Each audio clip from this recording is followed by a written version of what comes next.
Okay, so she's been bugging me to do this, and now she's being difficult about coming through. Give me a minute.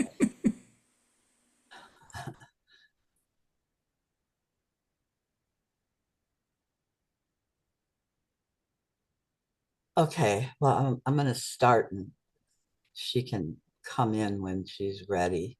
Okay, yes, okay, she's ready. Okay, I would speak to you about telepathy, which has been a question several of you have had. We would like to say to you that the concept of a telepathy includes much more than you might originally think. When most of you think of telepathy, you're thinking of knowing the thoughts or feelings of someone near to you or perhaps in another country, but with whom you have some sort of connection. It rarely occurs to you that a telepathy can be between, shall we say, interspecies, that the concept itself, the knowing of another's thoughts or feelings, is not necessarily just between, for example, speakers of the same language. Telepathy transcends language. In other words, you can have telepathic communication with animals, you can have it with things you would not consider to be a very high consciousness, like rocks. For example, we want to explain to you that telepathic communication is going on all the time.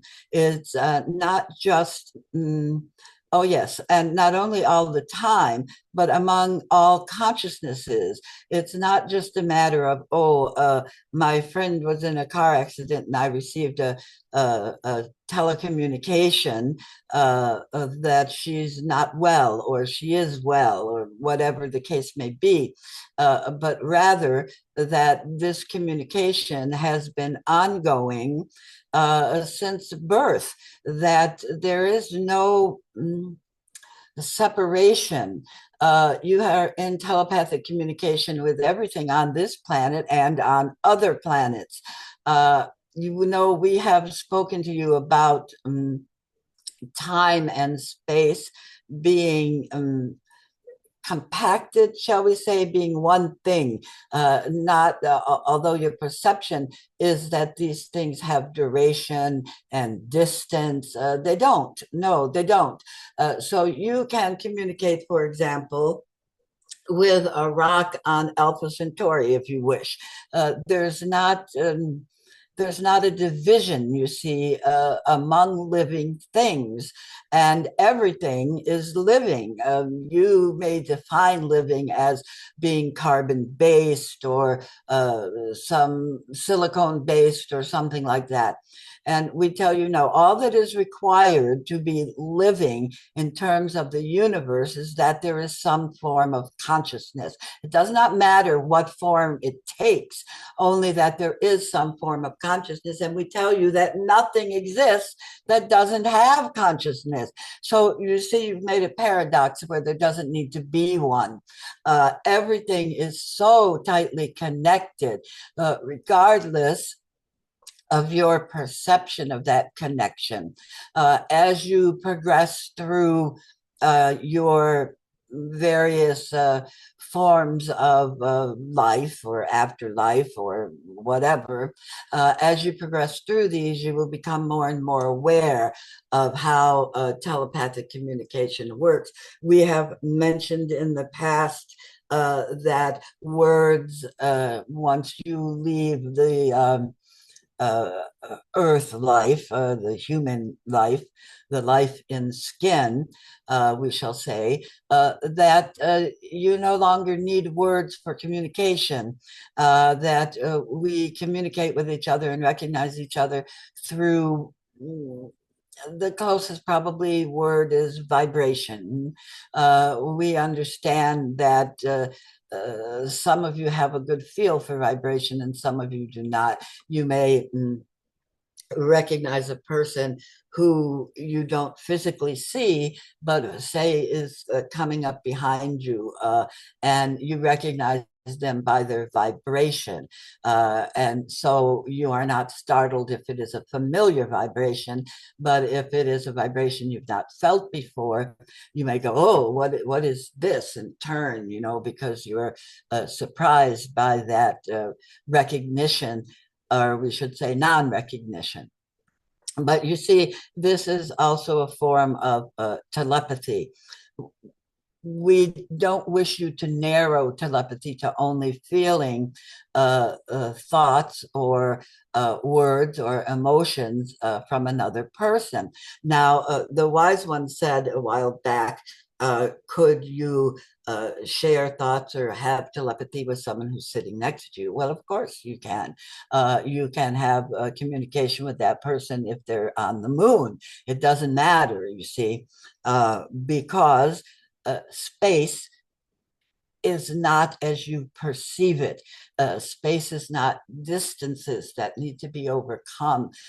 Space is a concept that all of you have agreed upon and use in your day to day language and in your day to day actions. But in truth, space does not exist, not as you think of it, which is why it is, in your terms, malleable.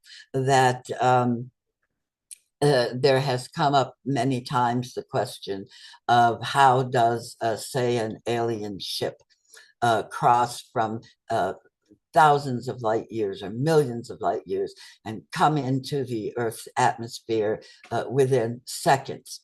It bends space. It ignores the distance of space. The technology is such that they understand this and they know how to use it. A large part of that is telepathy, what you would consider telepathy. It's mental manipulation. And you don't necessarily need to have a particular type of machine to do this, just like you don't need a particular machine to monitor your telepathic communications. There have been machines that determine where your thoughts are. In other words, are you in alpha thought? Are you in delta thought? Are you in beta thought? And again, these are all separations that you, as a species, have decided to label. So much of what you label does not exist. You use the labels for your convenience. You use them for communication, but they're not necessary, you see. One moment, please.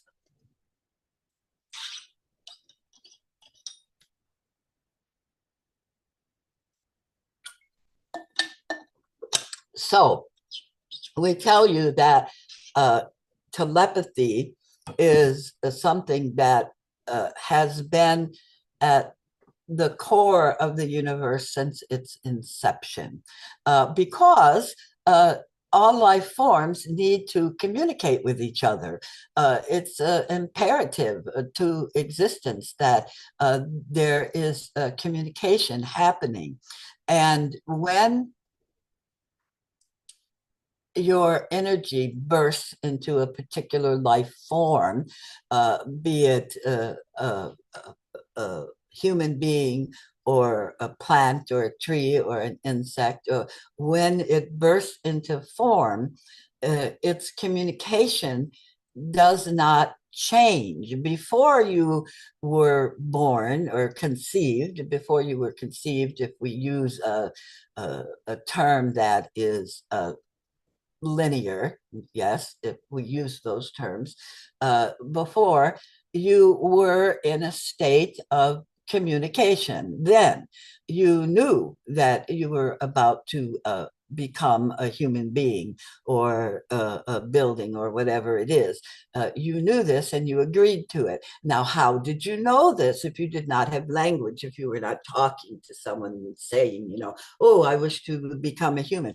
You knew it through telepathy, through instant or direct communication. Perhaps that is a better way to say it than to say telepathy is to say direct communication with all that is. Yes, with everything. When you say all that is, oftentimes the thought process is all that is somehow separate from you, is somehow at the same time omnipotent and individual. That you can say, oh, I pray to all that is, and you have a concept of what an all that is would be. But no, you have to widen this because all that is all that is, period. So if you are going to communicate with all that is, that means you are going to communicate with every consciousness that exists. Well, we understand this is huge, right? This is a very large concept. How can that be? You say, well, I don't communicate with the roach that I'm about to step on, or I don't communicate with the rock I'm going to put in my garden. Yes, you do. You absolutely do. Now, this does not mean that in every case of telepathic communication, there will be a clear message or an absolute feeling that you can turn to and say, oh, I understand that animal wishes me to become its parent. Yes, because I am picking up on it telepathically. That can happen. Of course, that does happen, but it's not that limited. It's not that narrow. One of the well, we will not say frustrations, but one of the things that happens when you become human or flesh like is a narrowing of your focus. Now, there is a purpose to this. We are not saying, oh, you should never narrow your focus. That is holding you back somehow. No, we are saying there is a purpose for this. When you come into this world, you purposely narrow your focus because there are things you wish to accomplish, there are things you wish to learn, there are relationships that you wish to explore in a fleshy manner. In other words, a human manner. And so you have to limit yourselves while in this reality, while in this focus. If you were to let everything come in, you might as well not be here. Yeah, you might as well not be human because it would defy the limits that you have set upon yourself. Perhaps one of the ways you can understand this a little better is to think of infants of all species, babies, infants of all species. When they first come into the world, their knowledge is humongous. Yes, they are so connected to consciousness, and they must learn through time and experience. They must learn to narrow that focus. You see, there was an experiment done at one point in time. Uh, this one does not remember the name of the scientist, nor do we. However, in this experiment, they raised animals in a space that had no vertical lines. Yes, there was nothing in their environment that was vertical. And when they then introduced these animals to a space that had verticality, they ran right into it. They walked right into things. They had no sense that here was an object separate from themselves, so to speak, and they simply did not recognize it because they had not been trained to do so. They were still very much in a total consciousness frame of mind, if you will. And so they had to learn, just like you must teach a child object permanence. Yes, a child will not understand object permanence until you limit them, until you tell them, no, here is a limit that you need to learn and understand if you are to progress in human form. So this is perhaps the closest we can come to explaining to you the connection between everything that exists and your own self's vibration, which can be defined, if you will, as telepathy. Now, do you have questions? So what you're saying is that we have been trained to not notice that we're telepathic. Yes, that is correct. And when you are trained, when some training takes place, it's very limited. Yes, uh, it's a limiting form of telepathy when you go to, say, a class, or there are those who teach it to some degree, the Rosicrucians, the etc. Some mystics, will say, "Oh, I had a telepathic communication from so and so." But again, this is limiting how you view it, which is fine if it's meeting your needs, you see, but it is not the truth, if you will. When you use body language, is that considered telepathy or not? We would say no, not necessarily. It can involve some telepathic communication because the body language signals to the other person. It would signal certain connotations, and it may work in conjunction with telepathy, but which pretty much all connotation is some form of telepathy, you see. But we would say on the whole, we would consider it more akin to, say, sign language. Yes? Right?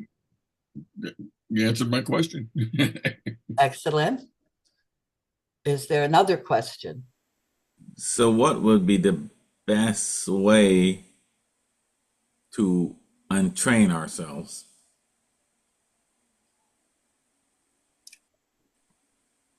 We would say two things here. First of all, it may not be desirable in your current body to untrain yourself from telepathy. Uh, we would say you may widen the understanding that you have. You may widen the field, if we can use that word, the field of telepathic communication that you are using. But to get rid of it altogether would place you probably in an asylum, you see, because it would be so vastly different from what you are currently experiencing day to day. And so that would not be beneficial to you while you are still in body.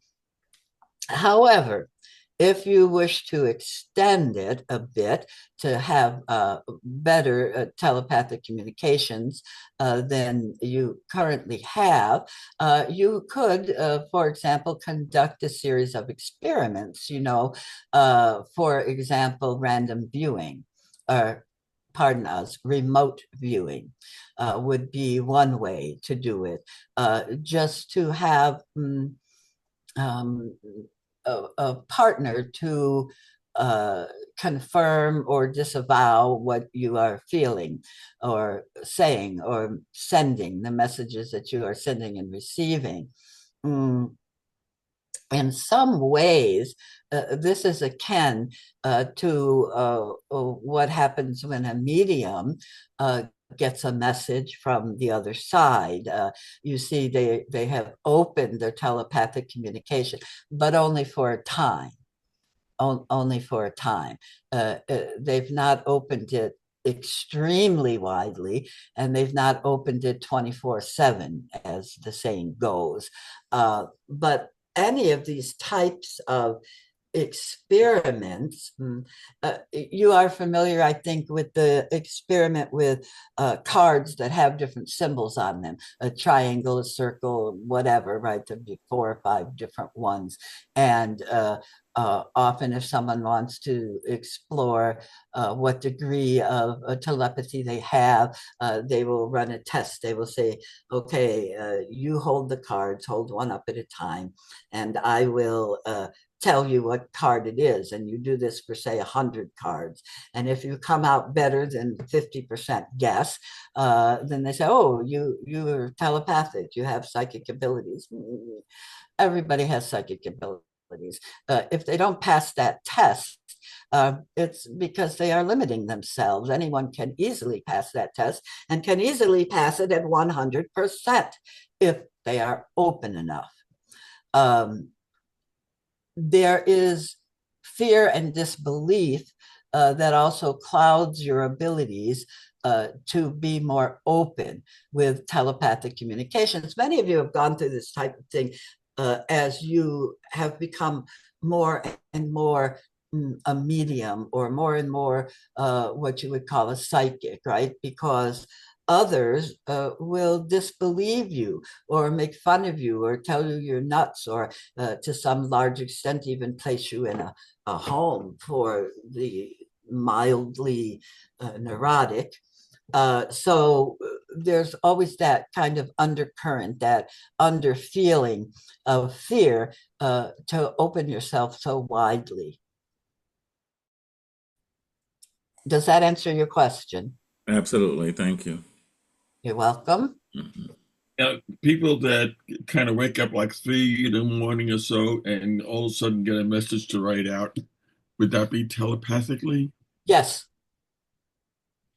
In the same way, getting a vision for an artist who has a vision, is able to put out a picture and so forth. That's all telepathic.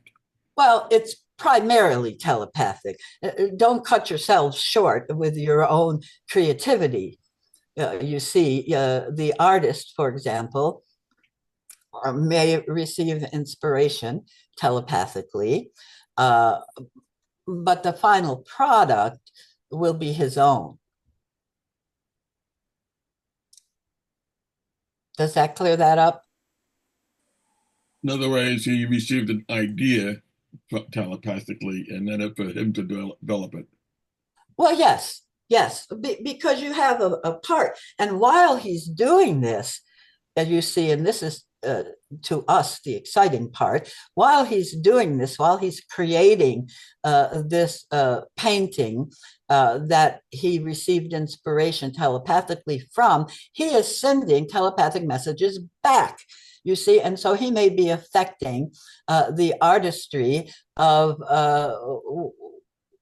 whoever he received the telepathic communication from. Let us talk about the one you call Leonardo da Vinci, yes? And people say, oh my gosh, how did he get these ideas of things that are far in the future? How did he envision a flying machine? How did he, come up with all of these ideas? And the same would go for Nostradamus, yes? And we say, well, they did it telepathically.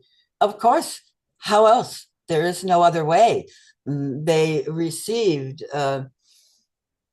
communications and images and words and thoughts from what you would say is the future, but again, there's no such thing because everything is happening at once. They were simply more open and less afraid. They were more open to these concepts and ideas, and then they continued to develop them on their own. Well, we say on their own, but that's not true either, because while they are doing it, they are sending out communication to others. And where do dreams fall in the scope of telepathy? Are those telepathic messages as well? Occasionally, but we would say primarily no. Uh, Primarily, dreams are a process by which you go over assimilate your day, by which you explore life without a body. Uh, there can be telepathic communication in dreams, of course, but primarily we would say that is not a purpose of it. Uh, that is not something. One moment, we are struggling for the correct words. Hmm.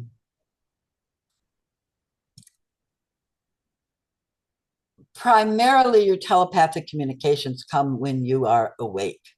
When you are asleep, you are in such a different realm. When you are dreaming, you are in such a different realm that to equate it to the waking realm is difficult. It is not, you may have visitors from your past or future or other lives.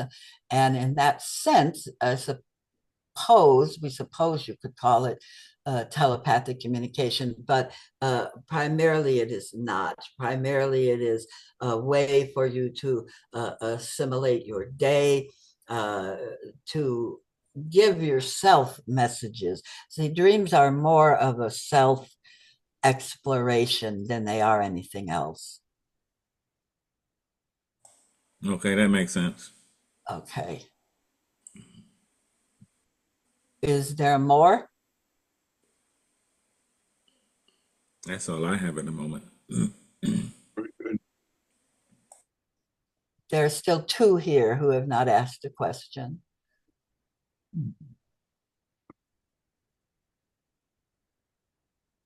No? Yes. No, I'm listening to learn.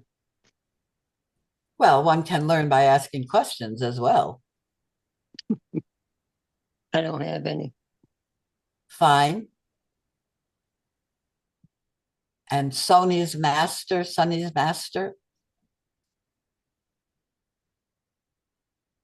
No? mean me? Yes. Well, I have this complicated situation going on with my car, and I have to ask an opinion. And I guess it calls for a higher power. You know, they fixed my car, was in an accident. They fixed my car, but they never got the alignment correct. So I went to Honda and they said, your car is not aligned. Then I went to Terrytown, Texaco. They told me the same thing. Then I went back to the guy who was supposed to have fixed it, crash collision, something. And he said, okay, we're going to fix your car this time that you had a bent stirrup. Is that what it's called? A bent stirrup.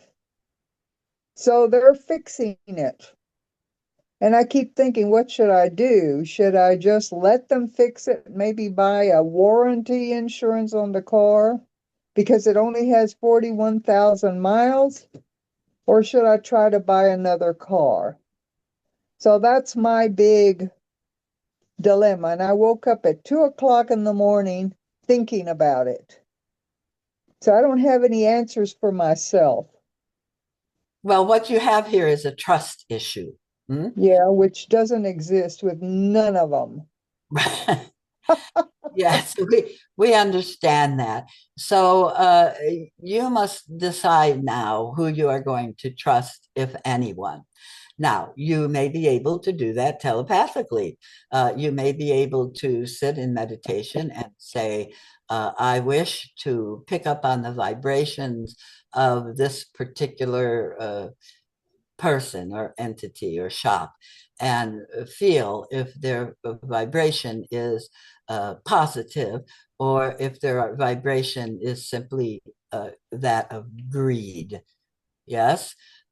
So rather than not being able to sleep and worrying about it all the time and driving yourself kind of crazy, if you will, with it, we would suggest you sit in meditation and see what comes through meditation and pay attention to the feelings, not just the words or the images, but pay attention to the feelings you receive because they will give you the most truth.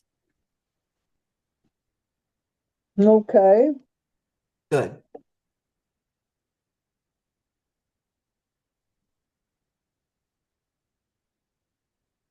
You could also be testing yourself.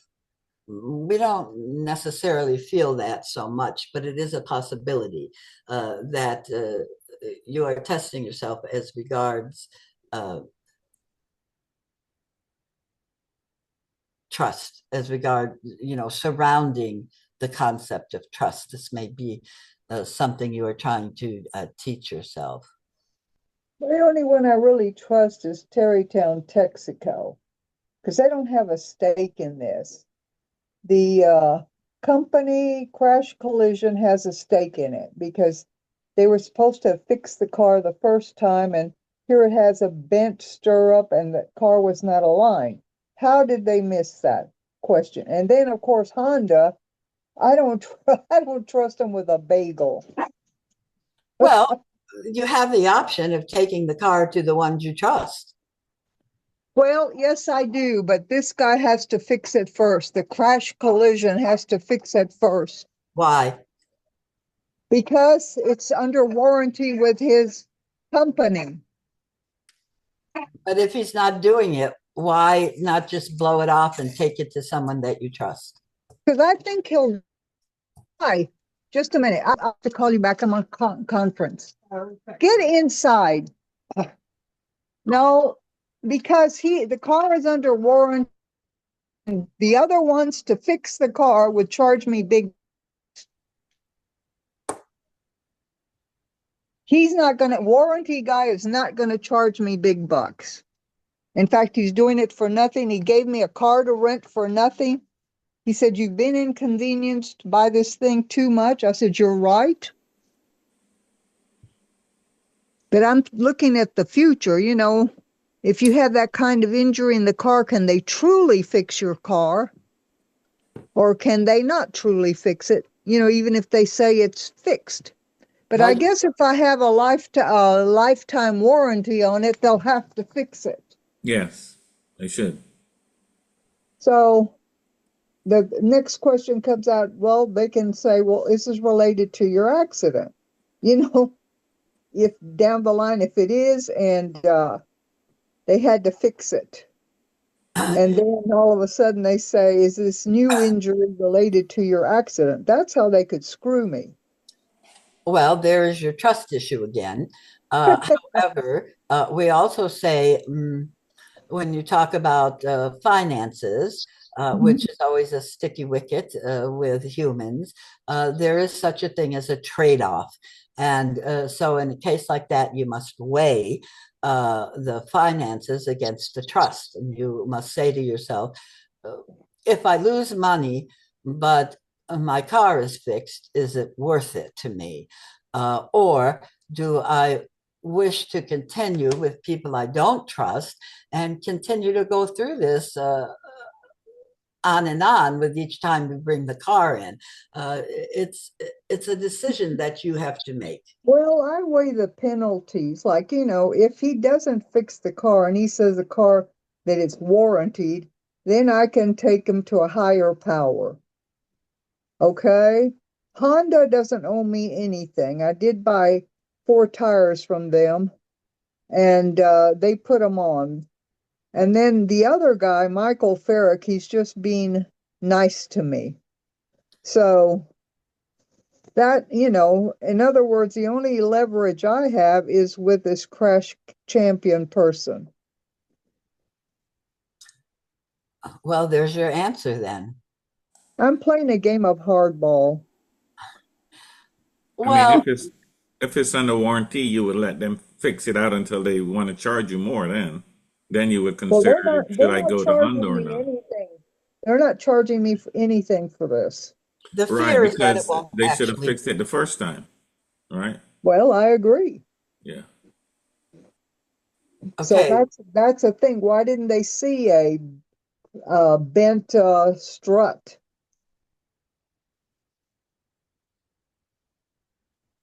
you are now getting into concepts of balancing. In other Mhm. words, this person owes me this, that person owes me that. These are very human concepts that you play with throughout your lifetime. We would just simply say nobody owes you anything. No, I don't believe they Oh, owe me anything. I believe that they are trying to keep their head above water because if charges were to be filed, official charges, they would have a lot of penalties. And that's my leverage. But I don't believe they owe me anything. your words belie you. You say they didn't fix it right, therefore they should make another stab at it. That is the same as saying they owe me to fix it correctly. Uh, No, it's a warranty. It's warranted that they fix it correctly. I'm not saying they owed me because they could say we're going to charge you for the rental car. You know, they don't owe me anything except they owe what they owe is to keep themselves out of trouble and getting a bad reputation. That's what they owe. then we fail to see your problem or your issue. Uh, Well, that's my and issue. we go back to trust. What you're dealing with here is a trust issue. And you need to weigh uh, what you are perceiving as what you are giving up uh, with what you are gaining. And that's the bottom line. Well, something will surface. I always have confidence in my ability to shake a lot of trees and have watch all the monkeys fall out. And this is a case of that. Honda, I don't trust at all. And they're out of the picture. They're not involved. Well, we ask you then, why do you ask us? Your mind is made up. You have already decided what you are going to do. You have lined up all your little thoughts in a row. You have you're driving yourself a little bit crazy, but in essence, you have already made your decisions. You have already placed value or taken value away. So there is no reason to ask for another's opinion or feeling or whatever, because you have Well, made the determination. You see, you were the one who said you wanted a question from me, and so I produced it. That's what's on my mind. fine, fine. Then you can take your question and put it upon us. Mhm. And that's fine if that's what you wish to do. Let's We put it do not this way. say Is this to the you, you correct must course ask of us a question action? about your Let's car. put it that way. We Is this simply the ask. correct course I'm of sorry, action? we cannot speak and listen at the same time. Oh, I'm sorry. Have that. What we are simply saying is we asked if you had a question, assuming it would revolve around telepathy. We didn't say ask about your car, but that's irrelevant. This is the question you came up with, and we are answering you as best we can.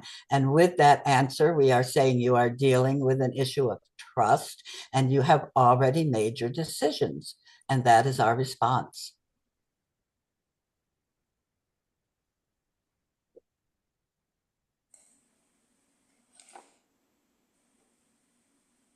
Is there more?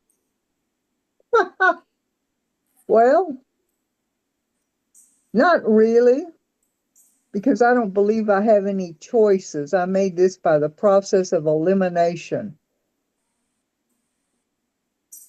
That is fine if that's how you wish to view it, if that's how Oh, you wish to perceive it. We perceive that you have many, many choices, but if you don't give me perceive that, that's fine. If, another viable choice then. Maybe that's what I'm trying to get. Is there another viable choice out of this?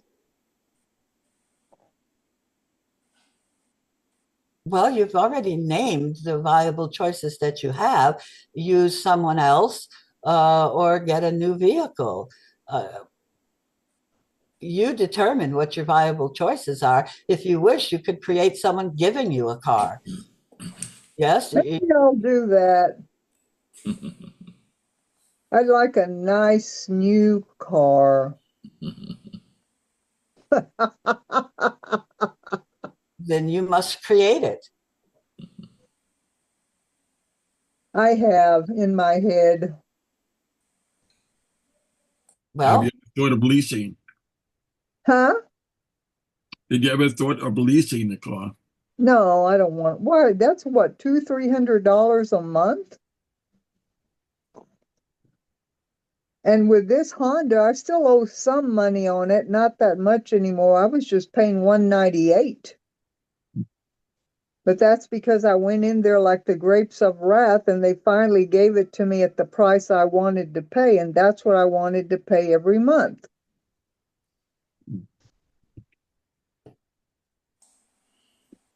My suggestion is just use the warranty, guys, until that runs out. Since that should Yeah, be free until they get it fixed, yeah, and go from there. I think you're right. I think you're right. That's what I'm gonna do. That way I won't have any out-of-pocket expenditures like for a new car. Correct. Yeah, that's the best choice there is. Cool. Although I'll never trust any of them. so are we complete? Yeah. Yes, we are. Then I will bid you all a fond afternoon. Thank you So very much. Thank you long. very much. You're very welcome. Bye-bye.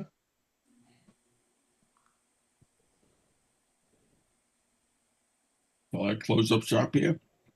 Hold on, let me stop recording. Will you guys stop your recording?